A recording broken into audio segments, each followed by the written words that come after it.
And welcome back here to Live Now from Fox. I'm Andrew Kraft. If you weren't watching earlier this hour, we brought you some breaking news. President Trump has fired the chairman of the Joint Chiefs of Staff, General C.Q. Brown. We have this photo of him there just to put a face to the name there. So according to the Associated Press, they have a little bit more on this.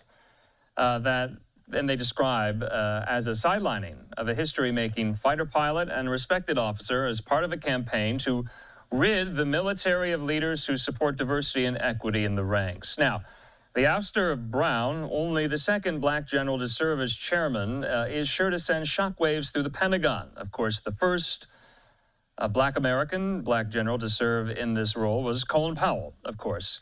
Now, his 16 months in the job had been consumed with the war in Ukraine and the expanding conflict in the Middle East. So Trump said on social media he wanted to thank General Charles C.Q. Brown for his over 40 years of service to our country, including as our current chairman of the Joint Chiefs of Staff. He is a fine gentleman and an outstanding leader, and I wish a great future for him and his family, Trump said. Now, he said he's nominating the Air Force Lieutenant General Dan Razin to be the next chairman. Kane is a career F-16 pilot who served on active duty and in the National Guard and had most recently served as the Associate Director for Military Affairs at the CIA. Kane's military service includes combat roles in Iraq, special operations postings and positions inside some of the Pentagon's most classified special access programs. However, it does not include key assignments that were identified in law as prerequisites for the job, with an exemption for the president to waive them if necessary in times of national interest.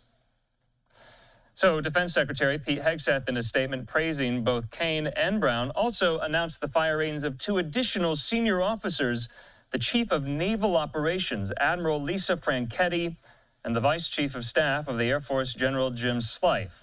Now, General Brown had spent today at the U.S.-Mexico border, assessing the military's rapid buildup of forces to meet Trump's executive order on countering illegal immigration.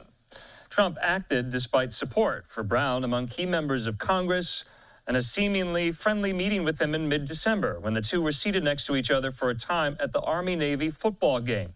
Brown had been meeting regularly with Defense Secretary Pete Hegseth, as you know, who took over the top Pentagon job just about 4 weeks ago. Now, Brown's future was called into question during the Senate Armed Services Committee's confirmation hearing for Hegseth last month. Asked if he would fire Brown, Hegseth responded bluntly, quote, "Every single senior officer will be reviewed based on meritocracy, standards, lethality, and commitment to lawful orders they will be given."